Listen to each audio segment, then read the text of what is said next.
Welcome back to Movie Stories. Today's story is a comedy and fantasy film made for families.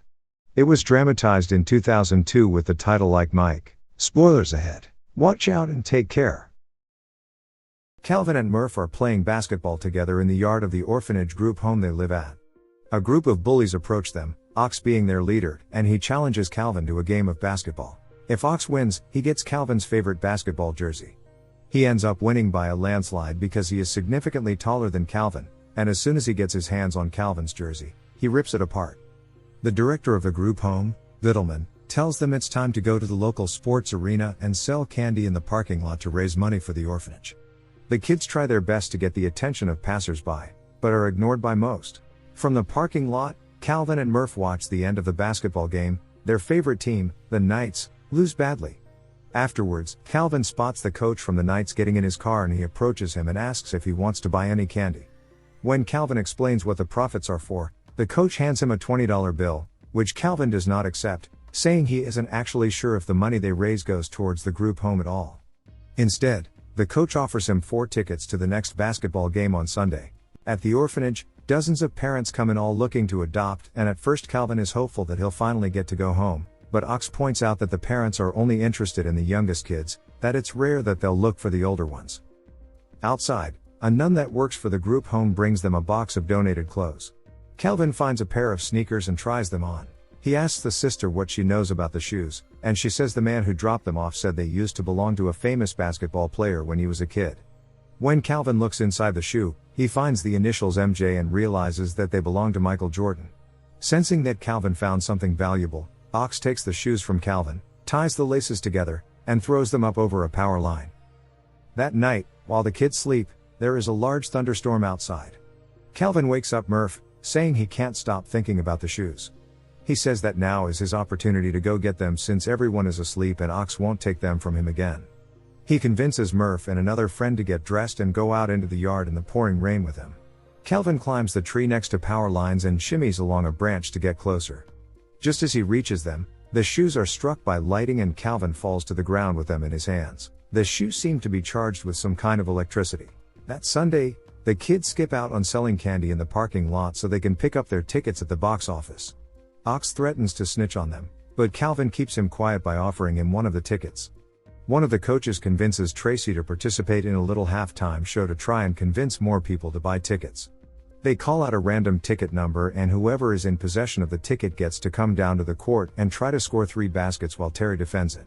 The more baskets they win, the more prizes they get. Calvin's ticket number is called and Ox immediately tries to take it, but Calvin gives him the slip and runs down to the court. He introduces himself to Tracy as a big fan, and then proceeds to score all 3 baskets against him. Tracy is upset and embarrassed because the whole court just watched him get beat by a kid.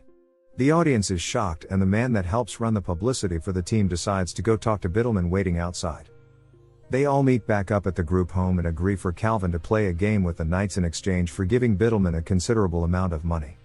Outside, Calvin talks with his friends about the contract and Ox overhears him say that the only reason he played so well was because of the shoes. Calvin arrives at the sports center and makes his way to the locker room where he is lightly teased by the other players and given a uniform to wear for the game, complete with an official pair of shoes. Calvin tries to explain that he would be much more comfortable playing in his own shoes, but the coach admits to him that it doesn't matter how he plays because he's only there to get audience attendance up. There is in fact a much larger audience present than before, all because of local curiosity about Calvin. He is benched most of the time, but when the coach calls timeout because they're losing, Calvin suggests a play that will help them win. The coach agrees to the play and puts him in, but he is too nervous to play without his shoes. He calls a timeout and goes to the locker room to get his sneakers. When he returns to the court, he helps the team catch up in points, and ultimately win the game. After his excellent performance, Calvin signs a contract with the Knights to officially play as a member of their team. He returns to the group home to pack and Vittleman confronts him about the contract, warning him that people will only want to adopt him because he's famous, not because they actually like him. Vittleman also reveals that a part of the contract he signed states that he isn't allowed to get adopted for as long as he plays for the Knights. On the plane to the hotel, the coach tells Tracy he has to room with Calvin, which Calvin is thrilled about and Tracy dreads. They get to their room and the kid is amazed by how fancy it is. Tracy gets ready to go out on a date and tells Calvin about room service to keep him distracted while he's gone. He ends up ordering so much he can't finish it all, and the room is trashed with half-eaten food and wrappers. Tracy returns later to the hotel with his date only to find that Calvin has made a huge mess. The date sees Calvin and wants to spend the night taking care of him instead of spending time with Tracy. After she leaves, Tracy and Calvin get ready for bed, but Calvin snores so loudly that Tracy isn't able to get any sleep. The next morning the coach confronts Tracy about how tired he seems and Calvin explains that they were up really late hanging out with a girl and ordering food.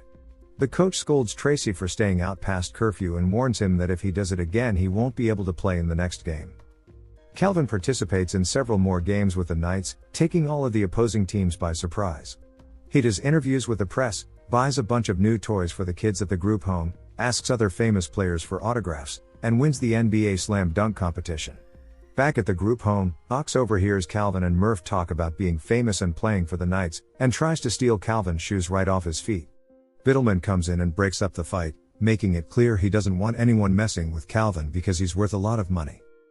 At the hotel, Tracy says he's going to take a trip to the pharmacy before curfew so he can get some allergy medication and sleeping pills so Calvin won't keep him up all night again. Uninvited, Calvin sneaks into the back of Tracy's car and they rap and dance together to songs on the radio. Calvin confronts Tracy about a lie he told him about not having any family.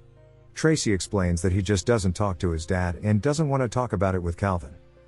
Tracy goes inside the pharmacy to pick up his medication and the pharmacist that helps him is very attractive.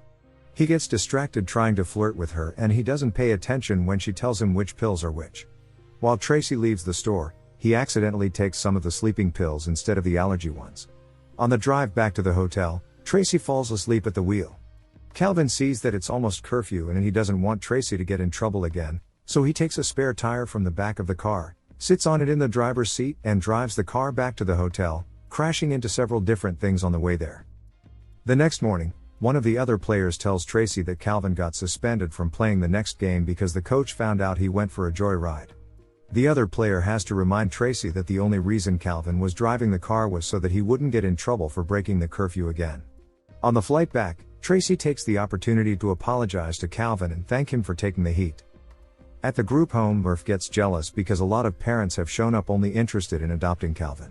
He finds out that Biddleman had lied to him about not being allowed to get adopted while he plays for the Knights and confronts him about it. He admits to the lie, but tells him he won't like any of the parents there anyway. He tells Calvin he's going to round up the very best candidates for him, while actually picking the worst couples possible.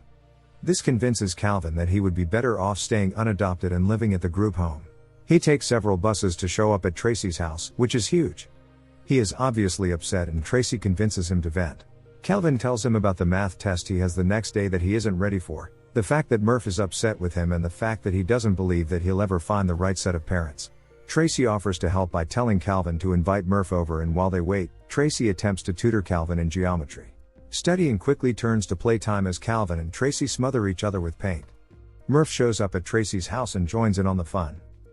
The next day, Calvin talks to his friends about his frustrations with getting adopted and they suggest that he ask Tracy to adopt him. Calvin says it would be a bad idea because Tracy doesn't even talk to his own dad.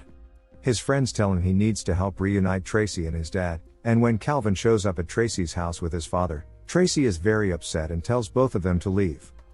Because of the unresolved conflict between Tracy and Calvin, the Knights don't do very well in their next game. The game after that will determine if the Knights will go to the playoffs or not, so their coach tells them they'd better work out their issues before then. When Calvin returns to the group home, there is a couple there to meet him and tell him they want to adopt him. They invite Calvin to brunch so that he can see how well he fits in with the family, and Calvin agrees. While Tracy goes out on a date, he's distracted because he can't stop thinking about Calvin. Biddleman doesn't want Calvin to get adopted so that he can continue getting money from Calvin playing with the Knights, so he plans to sabotage his next game as revenge. He convinces Calvin to wear fancy shoes to brunch with the Boyds if he wants to get adopted and to leave his basketball shoes there. Calvin hesitantly agrees, and decides to leave his sneakers in Murph's care. Murph tries on Calvin's shoes while he's gone but isn't able to perform as well. He decided to put the shoes up in the attic for safekeeping. Later, Murph talks to his photograph of his mom and tells her about the shoes and how they don't work for him. Ox shows up and restrains Murph, and both Ox and Biddleman question him about the shoes. Biddleman threatens to destroy Murph's picture of his mom if he doesn't give up the sneakers, and eventually Murph caves in. Biddleman tells Murph that he can't tell Calvin what they've done with his shoes or else he won't ever get his picture of his mom back. Biddleman meets up with some shady characters to place a very large bet on the upcoming basketball game against the Knights. He convinces them he has very strong evidence that the Knights will lose the game. At brunch, the Boyds tell Calvin that they want to finalize their adoption of him the next day. Tracy goes out for drinks with his father and makes amends. Before the game, Tracy wants to tell Calvin that he wants to adopt him, but before he can, Calvin introduces him to the Boyds as his new parents. Tracy decides not to say anything. Calvin gets a call from Murph telling him about what happened to his shoes and that they're in Biddleman's safe. The game starts in 20 minutes, but Calvin is determined to get his shoes back before he goes out onto the court. He runs all the way back to the group home and convinces the other kids to help him tie Biddleman up with duct tape so he can get his shoes back. Ox shows up and is about to free Biddleman, but Biddleman makes the mistake of calling him an idiot, and Ox decides to help Calvin instead. Ox remembers the code to the safe, opens it, and gives Calvin back his shoes. Calvin and the rest of the kids get on their electric scooters and head back to the arena. Biddleman frees himself and makes a call to the men he met up with to try to get them to stop Calvin from showing up at the game. The men attempt to stop the children but are unable to succeed. Calvin enters the back of the building where Biddleman tries to stop him one last time, but he attacks him with his electric scooter and gets past him. While Calvin was gone, the Knights were losing badly. He shows up on the court and the coach wants to punish him for being late by not letting him play. The other team members convince him to make an exception, and Calvin tells them all that no matter if they win or lose, this will be his last game. The game resumes and Calvin helps the team catch back up. When Calvin gets tackled during a play, his shoes get destroyed and his only option is to finish the game with the regular shoes. Calvin wants to give up but Tracy convinces him to keep trying and Calvin is able to help the Knights win the game, meaning they get to go to the playoffs. The team returns to the locker room to celebrate and Calvin tells the coach goodbye. The coach tells him that Calvin will always have a place on their team if he ever wants to come back. The Boyds agree to wait outside for Calvin to finish up, but he ends up ditching them and going back to the group home because he isn't convinced that the Boyds are the right parents for him. While Calvin is playing with the rest of the kids outside, Tracy and the rest of the team show up with a bunch of new toys and furniture for the group home. Tracy tells Calvin that the Knights are now the official sponsor for the group home and things will be much better there now that Biddleman is gone. He asks Calvin if he can adopt him, and Calvin agrees but only on the condition that Tracy also adopts Murph. Tracy agrees and takes both of the boys back home. They have dinner and play together and then go to bed happy. And that's the end of this story. Thank you for watching. Please subscribe for more stories like this one.